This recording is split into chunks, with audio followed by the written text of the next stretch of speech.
Oh, you have a big book club? All right then. So, Assalamualaikum. Good morning, good afternoon, and Alaikum good salam. evening to all of you. My name is Aisyah Shakirah. I'm a member of Buckingham Palace.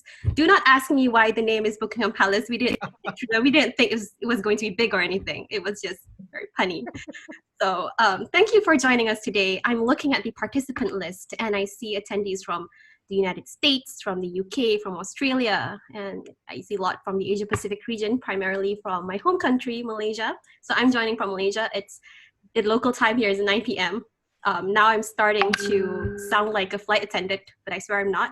Uh, so before we continue, I would just like to mention some housekeeping rules. Kindly observe respectful behavior throughout the entire call. We ask you to mute your microphones when you're not speaking. If you have a question, you may leave it in the chat and we will attend to them later. And later we are going to open the floor for Q&A. So it would be nice if you can state your name and where you're from before you speak. And please also be reminded that this meeting will be recorded. So today we are all here as we will be discussing a very special book. I have it here. So this book has it has made its way to my list of favorite books, and I wish I picked it up sooner. And this book is Letters to a Young Muslim. This book is written by our guest, so a special guest today, the UAE Ambassador to Russia, His Excellency Ambassador Omar Saif Ghobash. I am still thinking on how I'm going to address you in this call. Should I call you Ambassador? Should I call you No. Please just call me Omar.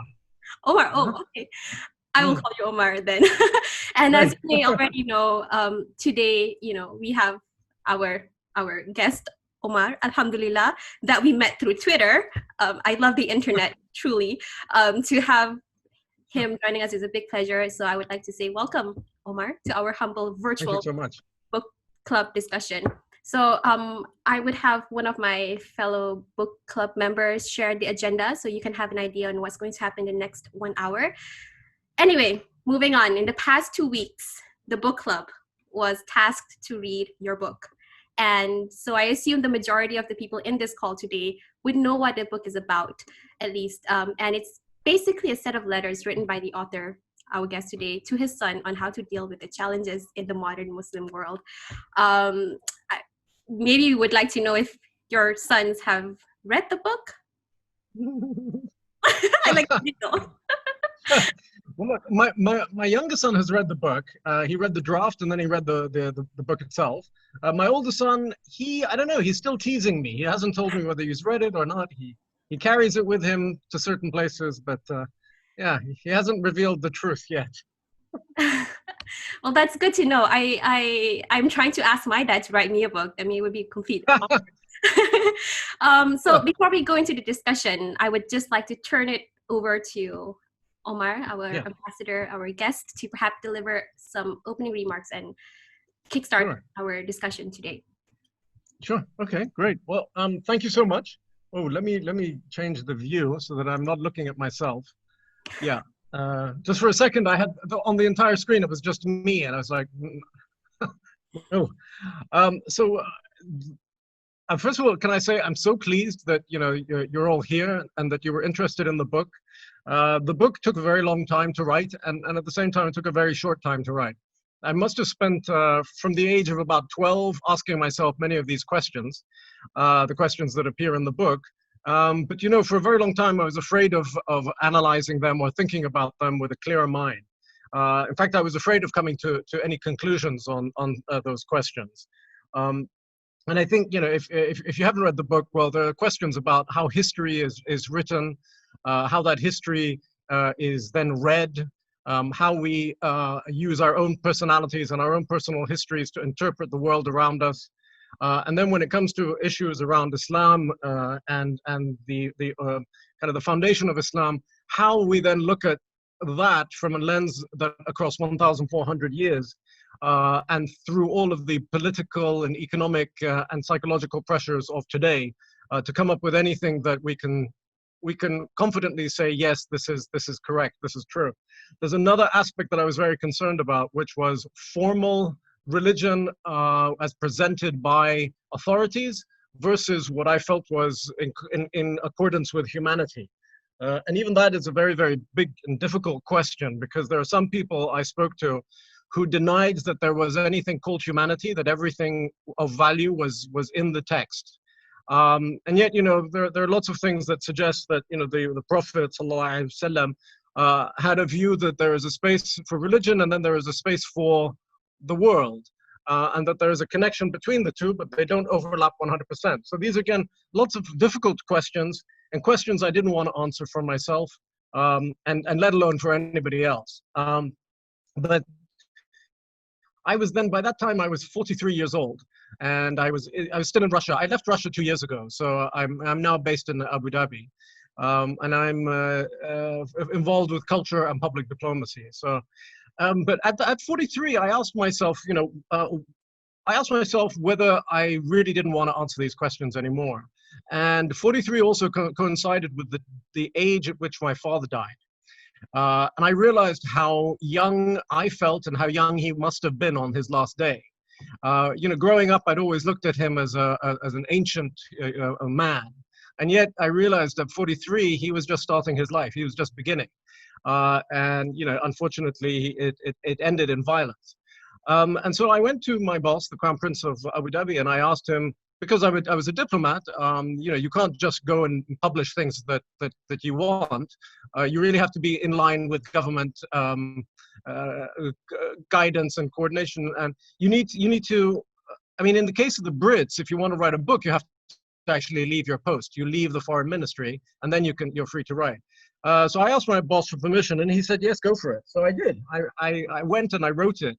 And it took me overall, it took me 2 years to put a text together. And then when I found a publisher, the publisher said, it's a great, great book, fantastic. Now you have to rewrite it completely. And I was like, that's no, what are you doing? And so it was great because they gave me a timetable. They said, in 2 months, you have to rewrite it.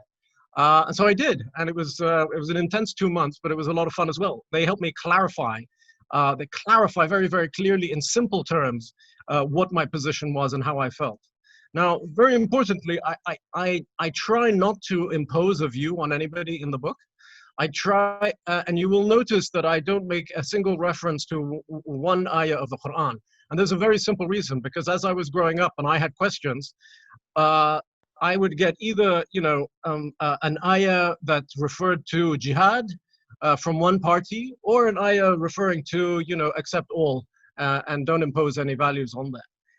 And so I felt that, this selection of ayah to support the case that was good for you was something I didn't want to get involved in. So I actually found that I was more concerned about the book is how to approach our religion, but it's actually also how to approach life. Because there are many different pressures on us, whether you're at work, whether you're at home, whether you're in, sort of a political movement, and if you are looking at your religion. These are questions that you need to figure out. There's always somebody who wants to tell you what to do. It's a remarkably recurring pattern. People coming up and saying, all right, okay, you're not confident enough to believe things for yourself. I'm going to tell you what to believe. And I'm very, very wary of that in my own life. And I certainly don't want to see my children and young people in general finding themselves following people who see them as a means to an end. Who don't respect people and the integrity of people and the dignity of people.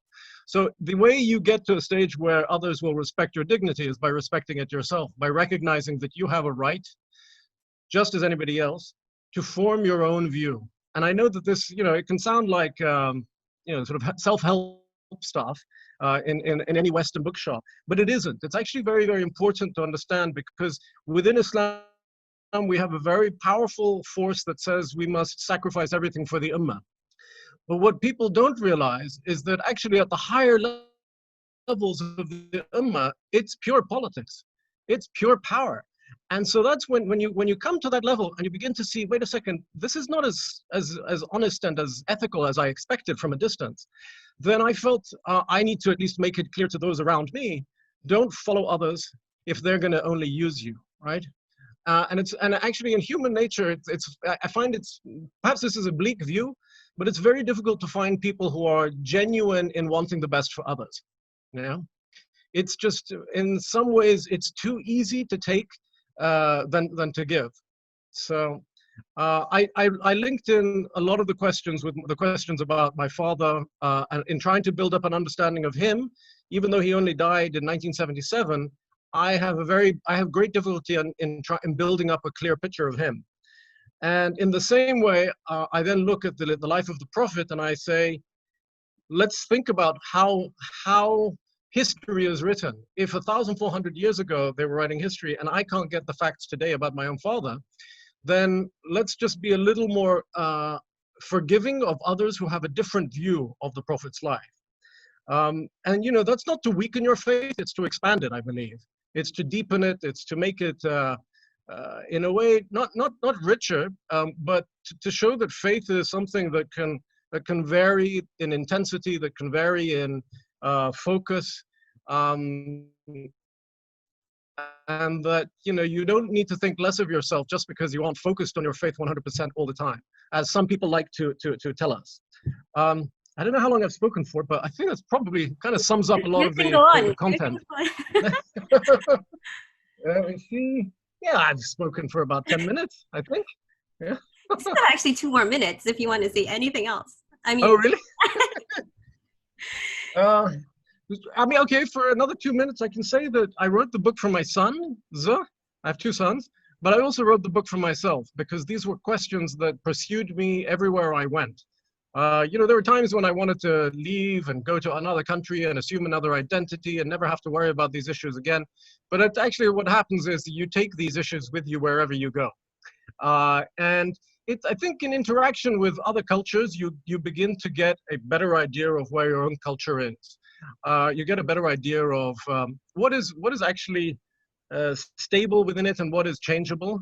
And I suppose one last thing I think I should say is, it becomes so clear as you maybe grow older, as you mix in higher level circles, how closely contemporary politics is related to our interpretation of our own religion. And I mean, specifically, if you look at our friends in Saudi Arabia, you know, we have a very close relationship with the Saudis. And for a very long time, the Saudis had a certain situation where they were, it was quite, let's not beat about the bush, it was a very strict and austere form of Islam. And with the new leadership in Saudi Arabia, I mean, this is a family that's ruled Saudi Arabia for 300 years, there was a recognition that actually culture was neglected, both culture within Saudi Arabia and the history of Saudi Arabia and the various, you know, local cultures, but also the cultures of the countries to which Islam was, in a sense, exported. And one of the most important things I think that happened recently, the Crown Prince of Saudi Arabia was in West Africa, and he basically said, we are sorry for not having respected your local culture. So there's an understanding that Islam doesn't come to destroy everything in front of it, but to be expressed in different cultural manners with, and that variety is something that we should actually treasure, as opposed to trying to seek out, you know, trying to seek to remove all difference. And I think, you know, it's difficult to say one is better than the other, but neither is completely right or completely wrong. And so I think it just opens up more space. Thank you very much. That was an excellent introduction. I couldn't have done it any better. So how would I say in Russian? Spasiba? Spasiba, yeah. Perfect. So one thing that you mentioned that I really like, I mean, it was also something like a common theme that was throughout the entire book. You always emphasized on the importance of reasoning and thinking for yourself. And personally to me, I found that very liberating because I've always wanted to fit in certain groups and I've always let people speak for me. So that particular aspect of the book was not only good, but it also teaches us a lesson about battling ignorance. You know, people always say that, you know, power is the root of all evil and money is the root of all evil. But the book, after reflecting, I realized that, you know what? Actually, the root of all evil is ignorance, because if we combine ignorance with money, you get corruption. You combine ignorance with power, you get tyranny. You even if you combine ignorance with freedom, you get chaos. So when you give ignorance the power to shape society, this is the problem. And I believe, I mean, I work in an internet governance industry, and Yeah. I work with Internet Society. So Yeah. in Yeah. an Yeah. Yeah. age where internet and information, in the age of the internet and information, ignorance is not acceptable anymore. If you don't have answers, Yeah. you have to look for it, because ignorance now is a choice. So this book Yeah. taught me the importance of the duty to think, to verify information, to question things, and to engage constructively with the world, and using all of our critical thinking faculties to maneuver through basically the complexities of the modern world. Anyway, I don't want to Yeah. talk too much because I want to give room Okay. for other people to speak. So the first part of our discussion, I just wanted to, I'm sure most of us have read your book, but I'm pretty sure some of us, have not, or maybe have read it a long while ago. So they might need some, refreshing. So maybe we can ask some of the participants to perhaps share some, I suppose, the highlights or the lessons or the main messages that you got from the book. Anybody? I can see a hand. Amalina? I feel like a teacher when Sure. Yes. I'm not sure if you can see my face, but all I see is a blank face. But I think what matters is the how your stories has impacted me. So I read this book of yours back in 2019. At that person, we were young, and as a young person, we were transitioning into adulthood, which is definitely a difficult process. We have so many conflicts, not just with with the world, but rather with yourself.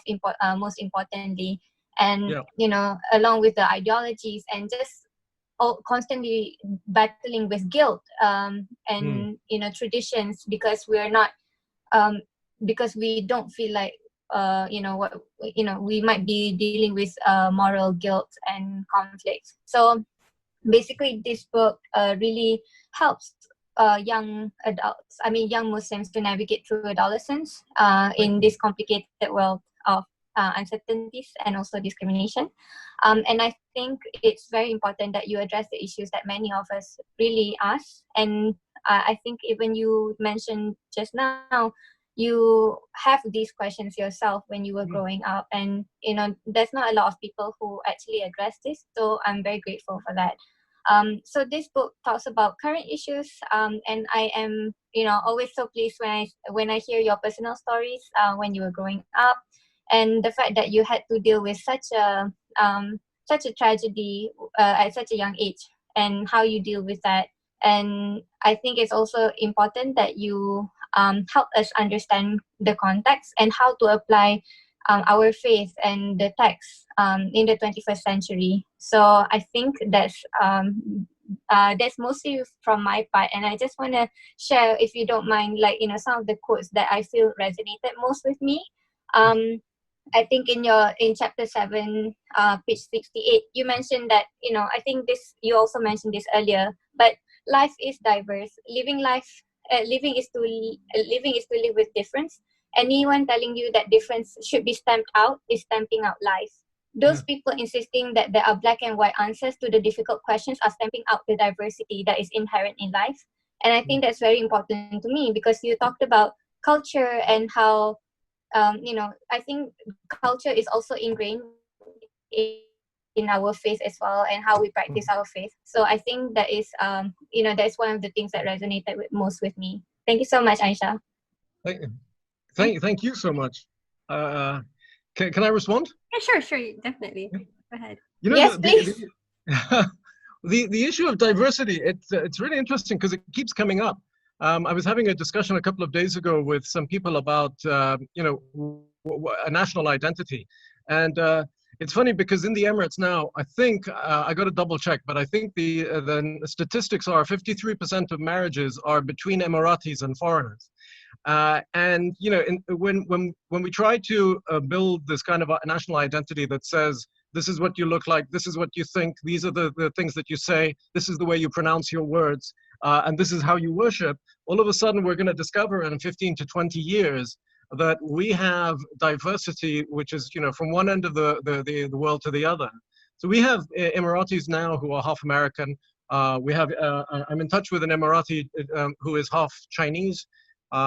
She speaks Mandarin and Emirati and English. I think there are 5,000 half Filipino Emiratis. And so all of a sudden we find that in the Gulf states and in the Arabian Peninsula, there's so much diversity that the idea that there is one identity that you can stick to is going to be, it's going to be very difficult to keep identity in a very narrow band. So I think, you know, we all have to recognize that every single one of us is different in a big way. And the other issue about guilt, you know, I'll be blunt. I spent a lot of my life feeling guilty about all kinds of things.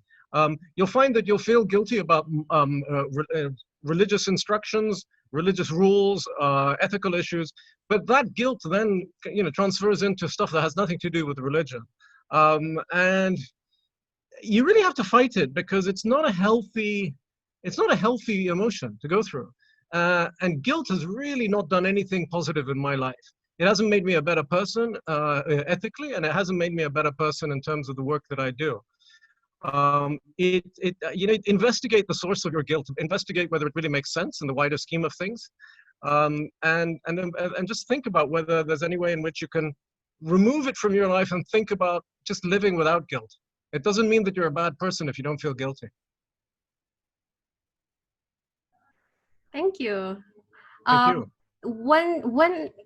Basically one theme that Amalina has started just now is basically talking about the differences in culture and diversity.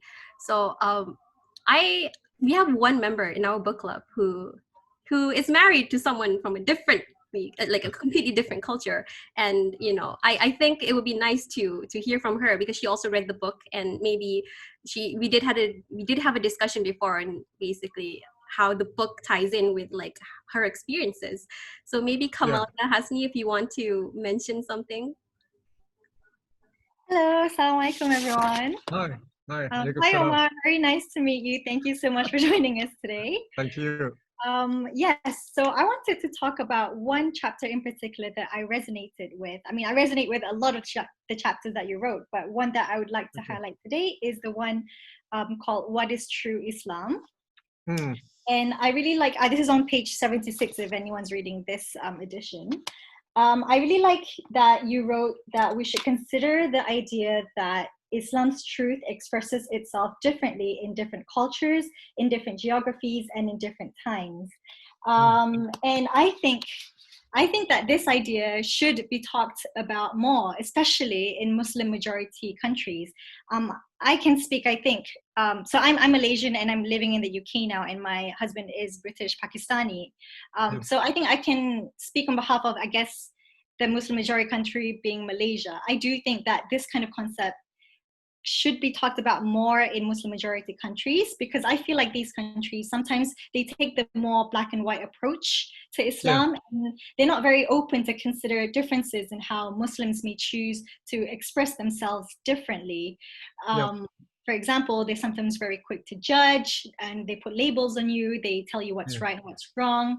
So I guess, and this kind of relates to something else that you talked about later in your book about responsibility of a Muslim to kind of show the world what kind of Islam do you want represented. So I guess it would be up to us as Muslims to, I guess, share about this concept that you brought up, where Islam should be seen as a set of values and principles. So I can see that comparing, like, so I'm Malaysian and my husband is Pakistani. There are like cultural differences in some of the ways that we practice Islam. They're not very big differences, but there's still differences there. And I do agree with the idea that it's all about the values and the principles in the end, because although there are certain differences, the core thing that we believe in is still there. So I'm experiencing, I guess, the expression of Islam through different cultures by living overseas, as well as being married to someone from a different culture. So I really appreciate this chapter that you wrote. Great, well, thank you very much. I was a bit worried about writing that chapter, actually, because, you know, the idea that we very often people will also introduce me as, you know, presenting true Islam, and I'm like, I don't claim anything of the sort, and I actually think that it's probably best if we don't imagine that there is something called true Islam that is accessible. That, you know, we are living beings. We have texts. We have the Quran and we have the Hadith. We have a history. and we have our own lives. It's, we don't live in an ideal universe. We live in the universe in which we live. And so to say that there is one truth is very difficult for me. I mean, if I remember at the time when I was writing that chapter, I remembered going to, a museum and looking at a painting. Everybody looks at the same painting differently. In fact, there is a painting right in front of my bed here in Dubai, and it's been there for 10 years. And every morning I look at it and I notice something new, and I omit other things. And so it's a continually changing, beautiful landscape. And it's a very, very simple painting, but because every day it means something new to me, and it reveals new dimensions to me, I imagine that we're all in the same position regarding the truth. The truth has, I mean, it's got many colors, many dimensions, many levels, and the idea that somebody who's met 3 people in his village can come and hit me over the head to tell me that I'm not being a true Muslim, it's kind of ridiculous, yeah. So to think of small examples like a painting, like a scene, and just to show how people perceive the world differently, suggests that we cannot necessarily access the same truth in the same way every time. But judging and labeling, that's such a human thing to do as well. It's for a lot of people, it's so much fun. It gives them meaning. It gives them purpose. Yeah, I've always pushed back and said, look, judge yourself. And the idea of not throwing stones, when you yourself haven't got a perfect record, that's always useful. But yeah, I think in general, beware of those who judge, whether it's in terms of religion or in the office, because they're generally up to no good. Thank you. I really liked how you talked about, truth. We always say that there's only one truth, but what if my truth is different from your truth? Because our truth will be basically the outcome or results from what we read and what we consume. Yeah. And Yeah. I wouldn't say this is a criticism, but this might also be a comment to your book. Wow, Yeah, sure. I'm putting myself up. You can criticize. No, you can criticize as well. No, but basically, when I was reading your book, I noticed that, like you mentioned, you talked a lot about taboo topics. You talked about homosexuality, whether the hijab is necessary, whether you talked about women's rights, like all of these sensitive topics, but they are needed because these are sometimes things that we want to run away from and not talk about. And I noticed that you never really stated your stand. Like, what do you actually, you started it, but you never really gave an answer. And I'm like, damn, what is this person trying to tell us? Like, what is it? Like, what is his stand? So in the beginning, I was like, would this be misleading for those who, who might not have been educated enough? But at the same time, later, after pondering and reflecting, I kind of thought, the writer talks about reasoning and the duty to think and looking for answers. And now I'm just like, why can't I do that? So along the way, I just decided that, maybe this is my job to take responsibility to find my own answers, because the author does not owe me any answers. You're absolutely right. I wanted to be very careful not to impose a view. And I will sit with guys whose beard is down to here, is like 3 meters long, and I will respect their views, and I will listen to them, and they'll listen to me, and I insist on finding some common ground, even if the only common ground is humor. And that's happened. It's only been humor and a good joke, and then we have to separate. It's not for me to decide for you, and I thought if I were to give my views directly, it would be kind of disrespectful of the message that I was trying to send, which was, really think for yourselves. You can come to conclusions and you can change your mind as well. I mean, things will evolve. But it's just not for me. There's so many other people talking about religion who are telling you what to think, and trying to impose a view. Yeah, it's true. I mean, when it comes to the veil, I'm not particularly enthusiastic about it, but then again, it is a choice. I don't read the Quran in that way. I don't read the texts in the way that says that the veil is essential. But I fully respect all of the women here who are wearing a veil. There's absolutely no issue there. There are arguments both ways. And we need to recognize that there are, or at least I think we need to recognize that there are arguments both ways. And it's how you weigh up those arguments. I also think One of the most beautiful people who I know is a guy who has next to no education. He's now 70. He used to be my father's driver, and I think I mentioned him in the book. He did a beautiful thing. He was with my father on that day, on my father's last day, and he tried to save his life, and he did his best, but he was unable to. But this is a man who he emits peace. We talk about peace, but this man it's like an energy that comes from him, and that taught me more about being a Muslim than any other thing that I've come across, to be honest. He was at peace with the world, with himself, with his family, and with God. So it was really remarkable. Yeah. Thank you. I love that explanation, and I take all criticism that I had. but No. Listen, by the way, you must feel free to criticize, because honestly, all the book was what I wanted to offer a kind of a starting point, just a little framework that will allow people to move a little further ahead than where I found myself when I was a young man. If that framework works for a little while, if it's a stepping stone that can then be discarded and people move further, that's absolutely fantastic. So there's no reason to like every single word of the book. It's good that you mentioned that, because one of some of the other things or books that I read, for example, sometimes I read about religion from if people in this call Karen Armstrong. I mean, they're not necessarily religious or anything. In terms we share the same faith, and they might have different perspective. Yeah. I feel like when you have different perspective, you somehow try to you somehow come with your own interpretation, and you come with your own answers. And so what the book is trying to do is it provides you with these tools to think, and then you think for yourself. And I think that is a remarkable.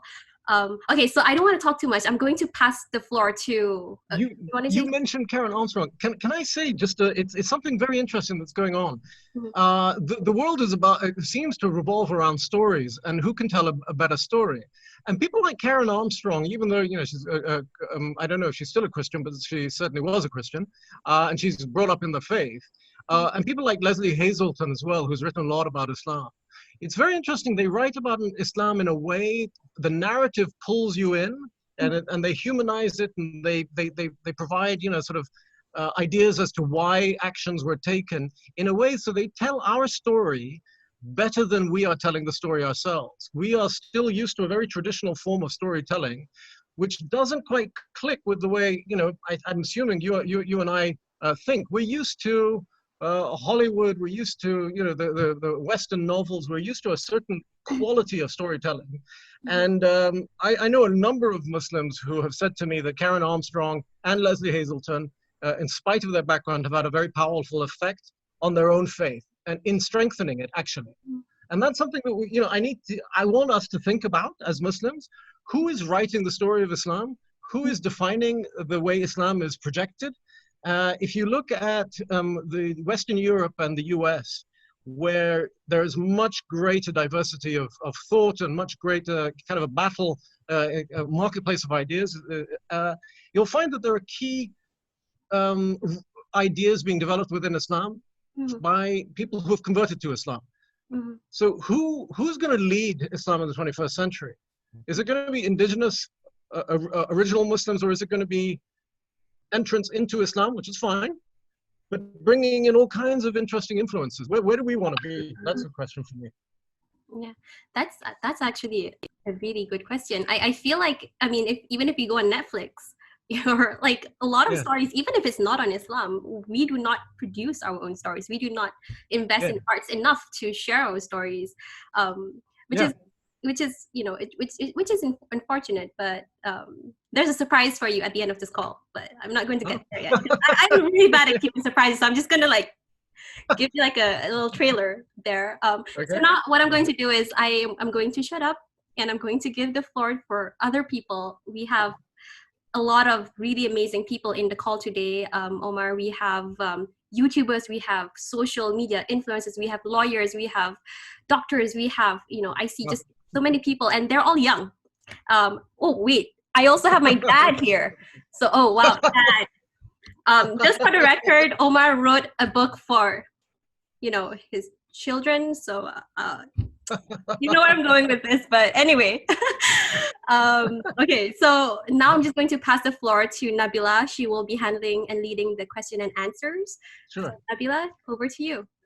Hi, Omar. So first of all, before I get into the Q&A session, I would just like to say how much the book resonated with me, particularly during this period of my life, and particularly on the part of freedom. I grew up as a third culture kid. So I am from Malaysia, but I've grown up all over, and including America and all of that. So, you know, the whole struggle with the Western culture and how it fits into my identity and the Eastern culture and how it clashes and all of that, it really like muddled up, and you know, I had to really think on who I was. And then I think it was only like during university and away from like the pressure of my parents, the pressure of you know, I went to an Islamic school at one point as well, so away from like that, was I only able to, I think for myself, and only then I felt like I truly understood Islam and learned to love Islam, because I felt like I was able to make it relatable for me, you know? So I think that part was really, really important. And I think one thing that I truly learned when I was kind of like rediscovering Islam was the fact that Islam is for everyone. I think at one point in my life, you know, I only thought that Islam is only for the good people, only for the pious. And then, you know, there are people who think that Islam is only for, you know, a specific people of culture or a specific, you know, whatever. But it's not the case. And I think that whole topic on freedom and thinking for yourself, and I think there was one part where you said it is as individuals that we have value, it is as individuals that we contribute and build, it is as individuals that we take responsibility and create new worlds. And I think that part was like, that part I had to like sit back for a second and really think about that quote. Thank you. Yeah, can I say this idea of the individual, you know, the individual arose in the West and has had a fine history of doing all kinds of things. For growing up in the Arab world, you know, we all wear white. All the men wear white, all the women wear black. And it's very, very difficult to think of ourselves as, you know, sort of different in any way from each other. We kind of impose assumptions about people. And I have to be honest, I think it was with the rise of Facebook and Instagram in particular that all of a sudden I felt people were really sort of discovering themselves by seeing what attracted them, what appealed to them, what they thought was beautiful, for example. And I thought at some stage this has got to, it's going to have an effect. It's going to have an effect on our own identity, by which I mean it has to expand the sense of identity. But it'll have an effect also because of the way in which we've been formed. It'll have an effect on mental health as well. And you can tell now that mental health is becoming a real topic of interest in the Arab world when it used to be taboo. I mean, go back 5 years ago, you couldn't talk about mental health at all. Today, it's almost daily. Even the government is talking about mental health.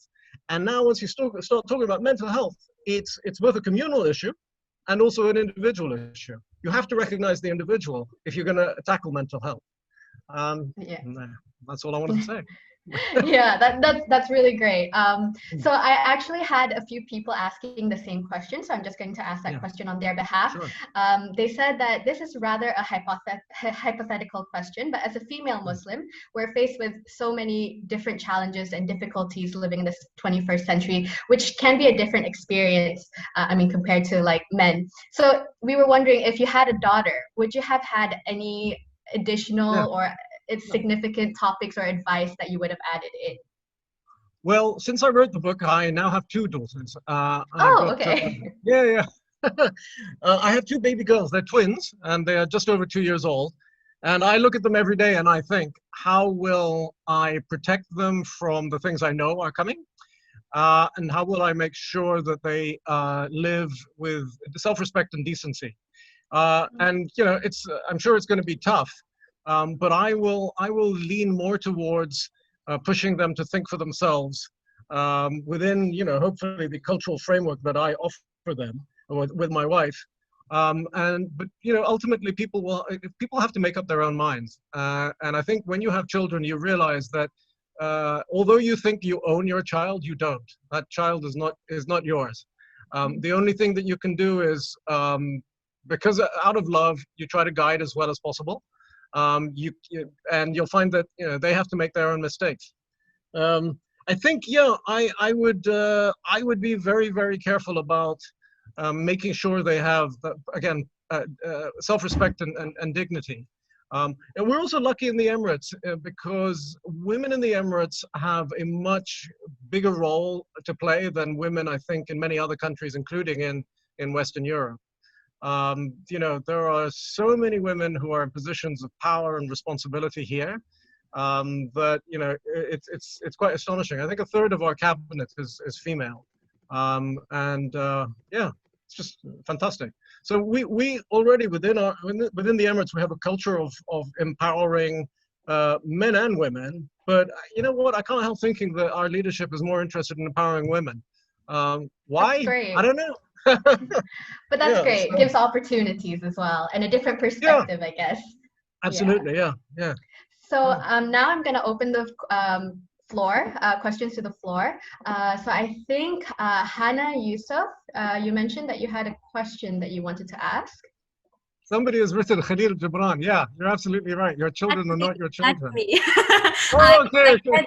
I read one of his books, and he was talking about, how your children are not your children, and they come through you, not from you, and though they are with you, yet they belong to you. I just thought that it ties in. So and I'm telling you, my wife told me that line, and now every day I have to come back and tell her, you told me, so please just let go of the boy, let him do what he needs to do.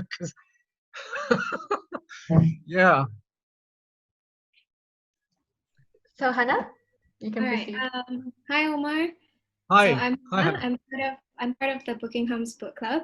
I was wondering, since the publication of the book up until recently now, are there any additional issues or topics or recent events you wish you could have included or added to the book and addressed towards your sons or maybe daughters and other young Muslims, or could we expect another coming book in the future?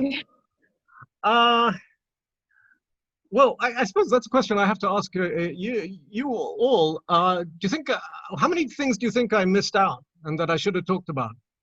I'm not sure. I think if I'd gone on to other topics, then I probably would have gotten into telling you what to think.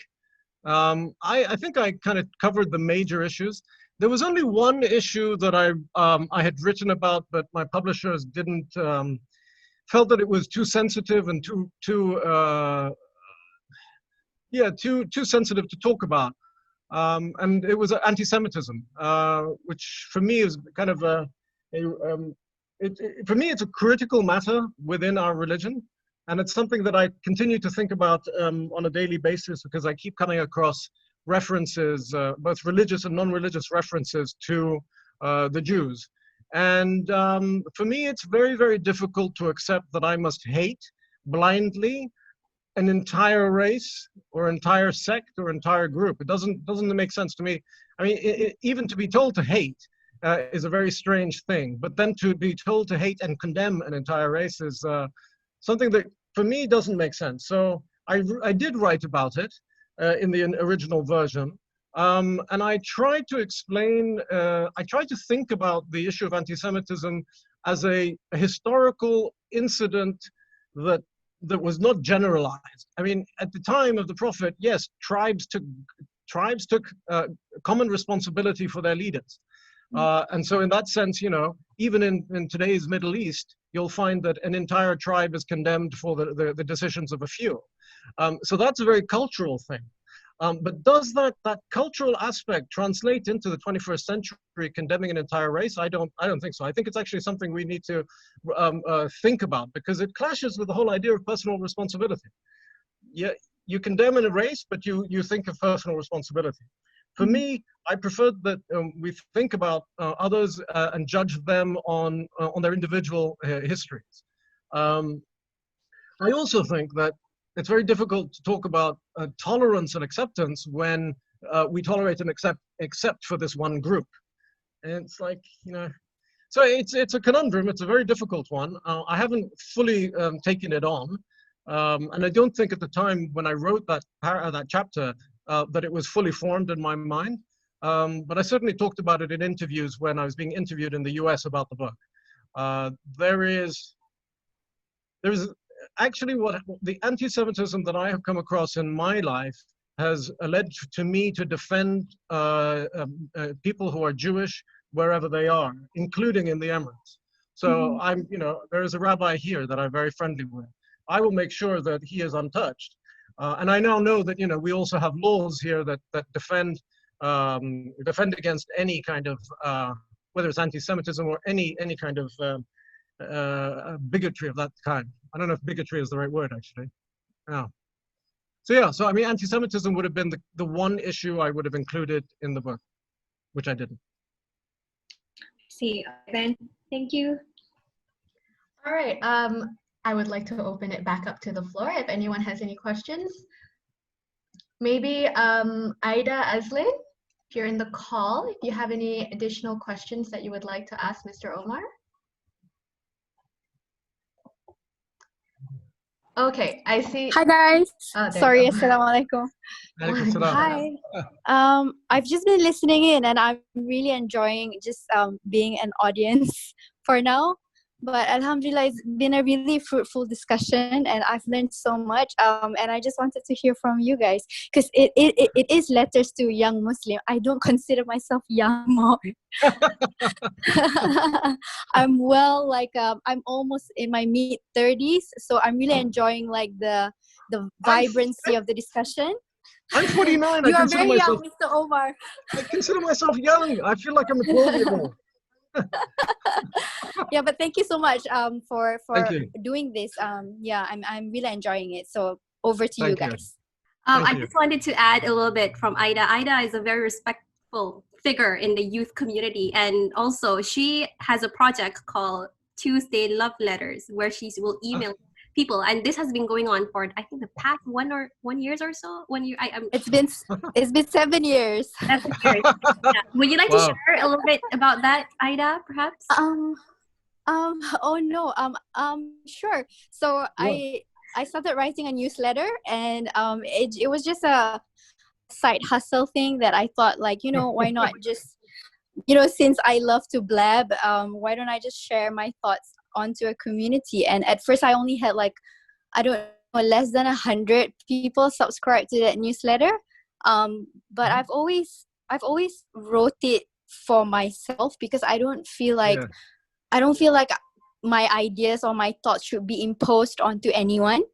And I feel like because I wrote for myself, it just resonated with like the other youths in the community, and I felt that's how it grew. And I feel that a lot in your writing as well, because I feel like I love how you don't impose anything to your readers. And like how Aisyah said that you encourage us to use our intellect to think. And that's something that sadly the community where we grew up, because I'm from Singapore, a lot of it has been kind of like, okay, brainwashed might be a hard term to use, but yeah, we don't have any room to kind of think for ourselves and fall and make mistakes.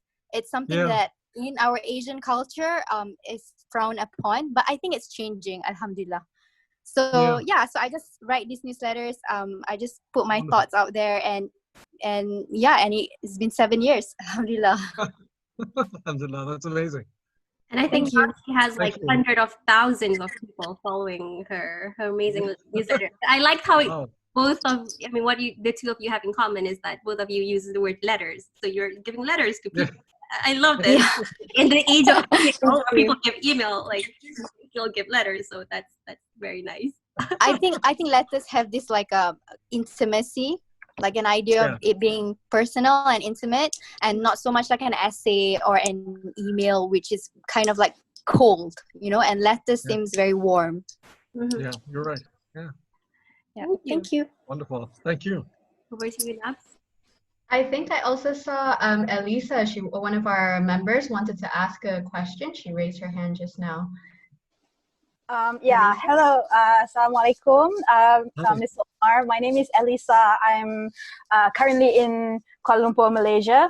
I do have a question regarding if you have any experience, or maybe you listen to the stories of your colleague in the terms of raising young Muslims in a non-Muslim country, because I remember coming across a statement from one of the person that I don't really know of, but I know his presence in Twitter. He's saying something in the lines of, there are great challenges in raising young Muslims in a non-Muslim country, countries, because of the clash of identities.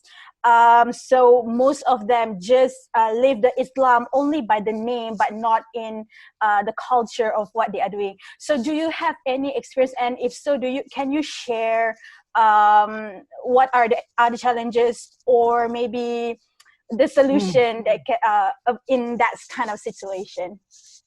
Yeah, you know, I recognize that it is difficult, and I think immediately what came to mind was how a number of countries with a lot of money are politicizing Islam in outside of the Muslim world. And you know, there are very, very clear indications of which countries control which mosques and community centers in the UK and France and Germany and Western Europe in general. And once you understand that there is that the institutions of Islam abroad are highly politicized, my instinct would be to keep my children away from that, because it's such overt manipulation of our children that I find it unacceptable. Even if it's in the name of Islam, I cannot accept that my children will be manipulated for other people's, you know, benefits or fantasies. It's also true that it's very, very difficult to fight culture. If you're living in a society that is, you know, whether it's dysfunctional or breaking down, it's consumerist, it's actually very difficult to keep your children in an environment that is not touched by that. And we find it even here in Dubai and in the Emirates, where consumerism is a very, very powerful force. And people are discussing this at the highest and the lowest levels. What happens to our children? And it isn't just local decisions. I mean, it is also a function of global capitalism. Markets are opening up. And how does the Islamic perception of the world relate to, you know, global forces? It's difficult. So for me, the only thing I can really say is that by your personal example, you can teach your children much more than they can learn from, you know, a specific institution or a specific school. They'll learn through your love more than anything. All right, thank you for your insight. It was an attempt. I hope that helped a little. No, it's just, yeah, I love to hear your insight. I mean, it is slightly different from what I have in mind, so I really appreciate it. All right, okay. So I noticed that most of the people who have asked questions were all women. So I would like to give the chance for any of the men in this call to ask questions. Going once. As they say, man up. Exactly. If not, I would like to give you the opportunity, sir, to ask us some questions. And I think this may kind of help us with our little surprise that we have at the end. Oh, okay, fantastic. Yeah. So if you have any questions, or perhaps if not, any last words or advice that you'd like to give us. Yeah, you know, I suppose I do have a question, and that is, when I wrote the book, I actually wrote it as a set of notes to myself, which then developed into a broader project of clarifying matters for myself, and then as letters to my son. And after that, I said, well, look, you know, if 100 people read it, that's great, and if 1,000 people read it, you know, that's even better. So I'm really touched that, you know, now we're talking about it. So I look at it and I think maybe I'm out of touch. Maybe I addressed issues that are not of interest to anybody. I just wanted to know how alive are these issues? Because for me, they were, even as an ambassador, I go to my official meetings and then I get in the car and I start thinking about these issues. So maybe I'm worried that maybe I exaggerated the importance of those issues, or maybe not. I don't know. You see in the chat, Najat Amir says, "Very alive" with two. Okay. Thank you very much. Thank you. Najat, would you like to add something? Najat Amir, by the way, she was the one. So Najat, she has this project called Ulat Buku Tales. So basically her project where she reviews books, and then I follow her Instagram, this particular Instagram, and that was how I found your book. And now she's like in this, it's crazy. It's like Bookception. But Najat, do you have anything you want to add perhaps? Yeah, puts you on the spot. Sorry, I actually enjoyed your book because I did read your book in like half a day. It was right before Ramadan because I was really bored during the quarantine. And I delayed reading your book for a long time because I thought that it was just one of those like really generic stuff that people writing about Islam all the time. And when I read it, it was really refreshing because I thought it was really important for all young Muslims to read your book because it is just very insightful. And to say that it is very relevant is an understatement because I do think that we are also going towards fundamentalism in a sense. People are getting more and more black and white. People are less accepting of gray areas these days. So interestingly, I really appreciate the fact that you wrote about Islam as a religion of peace as a statement because I do think that a lot of people are against, they are taking things at face value. So it's less thinking and more what do you call that? More consumption, but less thinking. So there's enough overload of information, but less thinking. You know what I mean? So it's the things that you write about, like for example, Islam is a religion of peace, and as Muslims, we hear that all the time. Especially if people are starting to be defensive when the non-Muslims say that we are violent or we are whatever that they say. So it's like just to dissect that and to really analyze those statements as more than a statement, I do think that is very important.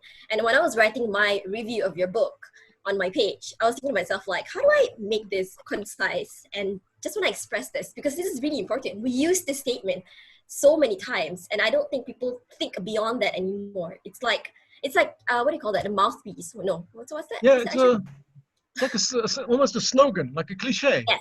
Yes. Yeah. I know, and that's what I felt, and I you know, it's like we think that we use that and we settle all arguments. That's it. Yes, exactly. Yeah, I remember I heard the argument that because somebody committed a terrorist act, therefore he's not a Muslim because a Muslim could never commit a terrorist act. I mean, that's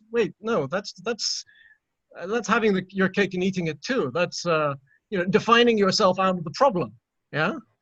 In a way, also, when you think about the Western European states that said we don't want to take back our ISIS fighters, they're not ours anymore. I would say to my Western friends in government, please take your people back. You think that they are not yours, but they grew up in your country. Their thoughts came out of your communities, and you need to take responsibility. You can't just like dump them on our part of the world. We already have enough problems. Yeah, so, and I really appreciate that a lot because a lot of things are very controversial in a sense because it is literally taking them and taking responsibility fully for being Muslim, for sharing the qualities, for sharing the principles of being Muslim. And that is really important. The other thing that I was going to say was I recently joined Twitter after a very long time. And I realized that apart from ignorance, we also have this culture that is now called the woke culture, if you're familiar with that. So I think like now we are also battling ignorance, but also at the same time trying to battle the woke culture because it's a slippery slope towards ego. So it's really promoting your ego. I understand that you want us to be thinking, to always be questioning, to broaden our perspective and minds. But also I think there are people who really do believe that they are educated just by reading one or two books. And then they think that, okay, I have authority to speak about this thing. And then they start writing on Twitter, and Twitter has this thing where it really heightens your ego. It really makes you think that you are clever, and I really fear Twitter in that sense. So I really do think that your book promotes thinking, yes, but at the same time, like there has to be some limit, some boundary that people has to place for themselves when it comes to not crossing that. So what do you think about that? Yeah, you know what I was thinking, because it occurred to me today. I'm not sure if I'm going to respond to your point exactly, but you know, you can think through a lot of complexities. At some stage, you've got to come to conclusions in order to move on with your life, in a way. Yeah. And I thought, you know, maybe today I continue to tread the same paths because I know them and I want to see them again. But actually, you know, there's a time when you need to move to, you know, either new thoughts, new areas, or to action of different sorts. You know, again, you're not compelled. I don't think there's any reason why you've got to continue beating these subjects to death. Yeah. Yep. Thank you. Yeah. Thank you so much for Thank that. you.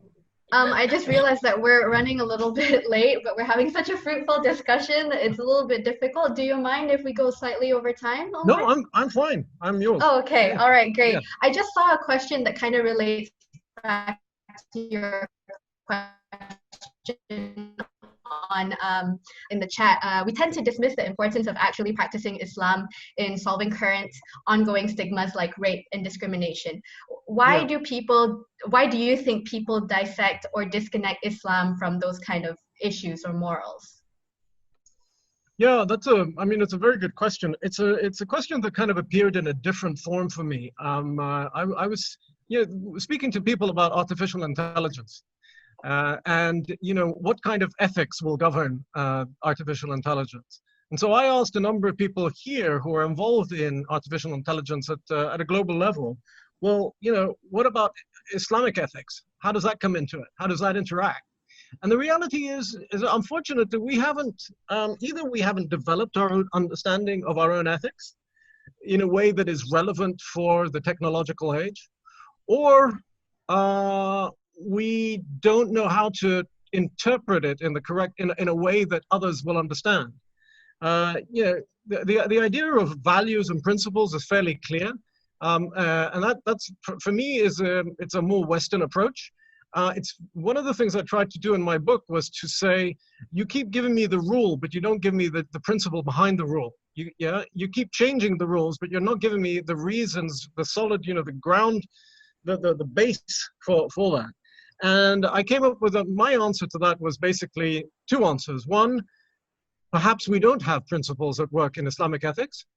Or secondly, those who are sitting on top of the Islamic kind of moral system have no interest in empowering young people with their own ability to analyze the world around them. That's why I have a number of books here on, you know, sort of practical ethics. Ethics in the real world, where you're dealing with things like abortion, like organ transplantation, you know, where you're dealing with, again, you know, artificial intelligence. Practical applications of ethics is something that we haven't even, I don't think in the Islamic world we've touched on yet. We're still focused on rules-based behavioral issues in a very narrow sphere. And I wish we could, you know, kind of expand it and take an ethical subject that is broadly identified in the West and to develop the arguments, you know, for and against. What are the arguments that we from a Muslim perspective would put forward? We're usually given rulings, you know, that this is permissible and that is not permissible with no content behind it. I don't know if that answered the question, but it answered a question, I'm sure. Yeah, I think, I mean, as usual, you don't directly answer the question. You make us, you force us to think for ourselves. Yeah. I just saw someone, another person, Syed A. Haikal. You had a question. Maybe you'd like to ask Omar himself? Yeah, sure. Hi, Omar. Yeah, hi. Can you hear me? Yes. All right. I can hear you. Wait, who is? I can't see you though. Yeah. Okay. Oh, wait. Do you want to see my face or? No, it's okay. Don't worry. You're hiding your beauty. I understand. All right. So you see, I have a very interesting question that I want to ask you because okay, but beforehand I haven't read your book yet. Sorry, but don't worry. But I'm really interested like with this conversation. So I'm as a young man, as I grew up, I live in two different worlds. Yeah. Where I live in, right? So where I grew up, I have two different types of family, right?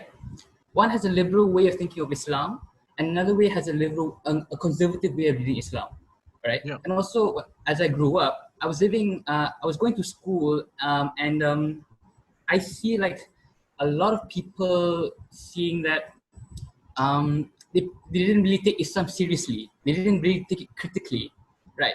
It's as if it's just a part of their daily routine, right? So as a young man, and by the way, I'm 18. As a young man, what should I do to play my part as a Muslim boy to lead the ummah and make these young Muslim identity, to make these young people that Islam is their identity? You know, one of the reasons why I find people don't take much of an interest is because it's not presented in a way that has any relevance to the life that they're leading. It doesn't answer questions. You know, the very traditional way of dealing with problems is to say, go and pray more and you know, sort of recite these verses. But that doesn't help because, you know, you can pray more but still feel empty inside because you don't know how it fits into the overall framework. You don't understand the framework that has been presented because it's presented by somebody who doesn't look or sound like you, doesn't understand your issues, and is not interested in learning about your issues. And I think also, again, this is the situation relating to the individual and mental health, is that mental health in particular is completely ignored in its modern sense. Yeah. So much of mental health is being able to speak about issues in a way that is soothing and calming. When what happens when we come to, you know, sort of the clerics, it's almost as though it's been plugged. You know, I stopped that problem, that's it, go away. Now let me get on with my own life. So if you can take what you know of Islam and relate it to people's lives around you, then you're going to have a much better chance of leading the ummah than if you just insist that people pay attention. People are people. If something doesn't make sense, then they're gonna have doubts. They're gonna think, what has this got to do with my life? That doesn't mean that, you know, I actually think it's very straightforward in the ways in which you can make Islam relevant to people's lives all around you. But you've got to do the thinking there, and you've got to look at the people around you and ask yourself why. What's missing? You know, in the way in which it's like a lock and a key, in the way in which Islam links in with their lives. It's got to be something that you can think through. I do want to know why you want to lead the ummah. Where are you going to take it? Oh, I mean, the reason why I'm saying that I want to lead the ummah because I'm really interested how, like, not saying to relive the Prophet's era, but I just want to try to guide people in a sense that Islam isn't just being an authority, how do I say this?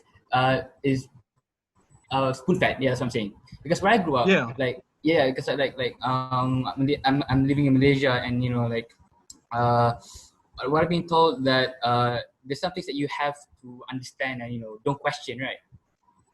Yeah. So like, I'm just really like in my vision of like in the future, I really want to try to lead people in the sense that people are critically thinking on Islam and seeing Islam as something that is very open to discussion. Yeah.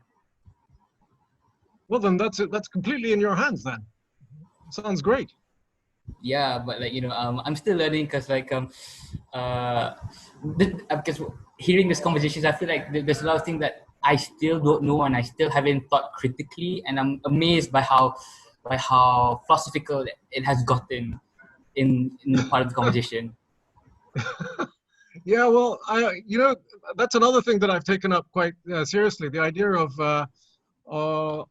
philosophy, and I've said this a number of times in my public talks. Philosophy has been given a bad name in the Islamic world, and you know, it's really, I think, a misunderstanding of what philosophy is about.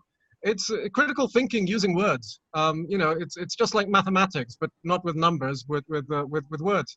And again, it's a tool to deepen our understanding and to broaden our understanding. As opposed, philosophy is usually, at least in the Arab world, is seen as a tool to promote atheism. Which, where did that come from? Yeah, that may have been, you know, an argument that took place thousands of years ago, but nothing to do with, you know, the practical applications of philosophy. Philosophy is clarification. It's clarifying concepts so that you can better understand how the world operates around you. And you know, not even. I mean, philosophy touches on so many other aspects of life that have nothing to do with religion, but can contribute to your own understanding of religion. Definitely, yeah. Oh, okay. Najat, you said that it doesn't sit well with you, as philosophy not being compatible?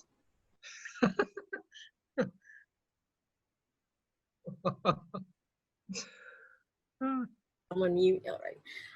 I can't remember who said it, but there was one scholar who said that philosophy, young Muslims especially, shouldn't be learning philosophy without learning Islam proper, because without a good foundation in Islam, it's very easy to get sidetracked from if you learn philosophy or more into philosophy, because philosophy is something a bit more. I wouldn't say freely, but it's because I think it promotes more like freedom of thought, more free speech, things like that. Yeah. So for me, that's kind of a very, very sad argument to make. Are we so afraid of our beliefs? Are we so afraid of, is our Islam so weak that a little argument that comes up in a book that nobody reads can destroy our faith? And that's why, actually, I think here in the Emirates, in order to become an imam, you actually have to study philosophy before you study Sharia, before you study the Quran, before you study fiqh, you know? And so there's a confidence. You approach the world with confidence. The world is full of ideas. And, you know, if your faith is so brittle that it will be pushed over by an argument, then there wasn't much, much to talk about in the first place. Yeah, I mean, forget philosophy. People are even afraid to just mingle with non-Muslims these days. So, I mean, it's the same thing, you know? So I find that really strange. But I'm half Chinese. I'm also biracial. So, you know, it's a little bit of a push and pull. So that's interesting for me, that if you are afraid to read philosophy or even read a non-Muslim book, non-Islamic book. So it's like saying that how narrow do you want your mind to be to just believe everything has to be within the sphere of Islam? You have to, I feel that you have to always equip yourself with different thoughts, different knowledges, so that you are educated and informed to make different decisions. What do you call that? You can frame your mind better and see the rights and wrong, or make your own conclusions and things like that. So it's important for you to kind of absorb every single knowledge that you can find that is beneficial, of course. So don't be afraid. And I think building on to what Najat said, I think learning other people's cultures and understanding different thoughts will make you more empathetic, you know, and make you more kind and all of that. So I think that's really an important thought. And Nabila, you said here that you've heard people saying we should never read the Bible or any other book. Yeah, I have, because there was one time that I was, like I said, I grew up as like in the third culture. So I went to like American schools, and I was discussing with my friend on the Bible and the Quran. So there was one time I was just kind of like opening and reading the book, and then I remember my aunt was like scolding me, like, you know, why are you reading the Bible? And I just don't understand how little my faith think it must have been for me to, like, you know, once I read the Bible, I would like immediately convert to Christianity, which is not how it works. Yeah, exactly. Yeah. So go ahead. Yeah, just on that issue, it's I'm currently reading the Bible and the Quran beside each other, and one of the reasons I'm doing that is because I finally decided to take the bull by the horns. We're brought up being told that, you know, we all worship the same God, and that, you know, sort of Islam comes after Christianity, which came after Judaism. And I'm really interested in the arguments that you can actually put forward. So, and also this idea of Ahl al-Kitab, right? So the Christians and the Jews are also Ahl al-Kitab, and therefore, you know, there is some special status for them. And yet we're not, I've been told all my life, you're not allowed to read their books. No solid argument was ever put forward as to why you shouldn't. Whether it's conversion or whether it's, you're reading something that has been deformed by, you know, tainted. Sort of, tainted. I'm like, okay, but so how are they Ahl al-Kitab then, right? Yeah, so it only makes, to me now, it only makes sense that you have to read the Old Testament, the New Testament, and the Quran in order to understand how we all fit together in some way. Yeah. Well, I think we are way behind time right now, so I'm going to pass it back to Aisyah, Shakirah, to end the discussion. Thank you so much, Nabs. I just wanted to add a little bit more. This is why I gave Nabila to lead the Q&A, because I just have my own opinions and I try to stop myself. So yeah, so I like the topic of philosophy very much. And it's interesting, you know, when you're talking about philosophy and faith, because if you read John Locke, he believed that it was inherent in human reason to be able to know that God exists, but he did not let it rest on faith alone. He believed that the idea of God was born of human reason, that is a rationalistic feature, and he spoke out of intellectual liberty. And I was listening to this interview with Tariq Ramadan a while ago. He mentioned that, you know, we should not use philosophy as an excuse for us not to want to learn more about Islam, because the deeper the rationality, actually, the stronger your faith. So exactly. And if I really had to like quote, you know, a verse from the Quran, you know, when we're talking about excluding questions and limiting rationality, in Al-Baqarah verse 260, even Ibrahim, in a conversation, he said that, "My Lord, show me how you give life to the dead." And Allah replied, "What, do you not believe?" And Ibrahim answered, "Yes, I believe, but my heart will be at ease, to ease his conscience." This means that you can actually believe in something, but also have questions. And, you know, if you read the book, Letters to a Young Muslim, you will see how you also mentioned about how Al-Ghazali had his, you know, phase, his questions as well. So, so philosophy rocks. So, we are way over time. I can't wait for the surprise. So I was just giddy the whole time. You're scaring me. What surprise? Well, I hope you like it. We'll be anyway. We have reached almost the end of this session, and I'm just excited because we have, like I said, we have a special token of appreciation for writing the book, not only for us but for everybody, but also for taking time out of your Saturday when you could go to the beach or something to talk Thank to you very us. much. And it's an honor to be able to speak to you. I'm so pleased to have been here. That's very nice. And we have been thinking, like, how do we say thank you? Not only for, like I said, for writing the book, but for also empowering us. Like, this book spoke to me so much. Like, I have had so many questions as a young person, and it didn't give me the answers, but it gave me the tools, which is better.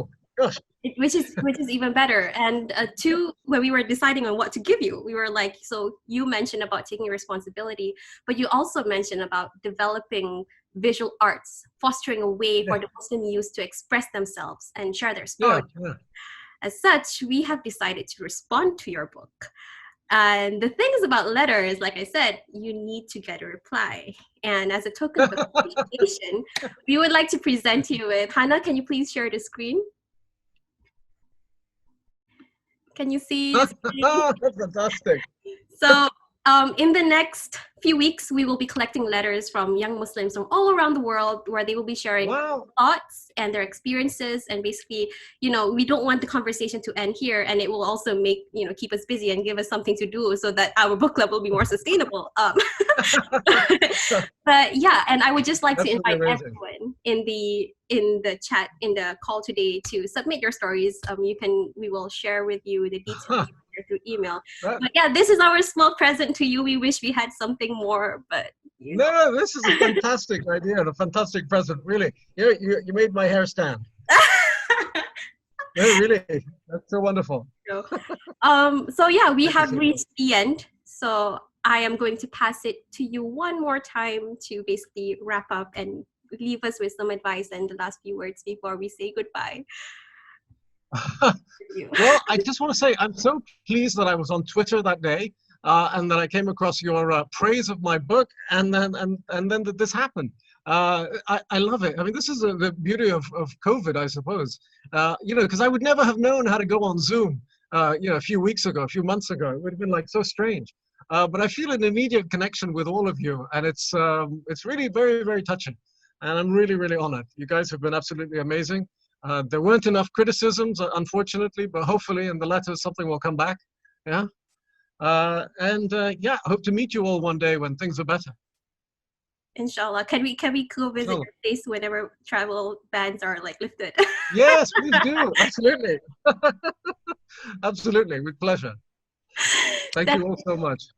Thank you very much. So I was just making a joke with my book club. I was like, so we read Letters to a Young Muslim, so we invited you. Maybe next week we'll read Mein Kampf, is that how you say it, by Adolf Hitler.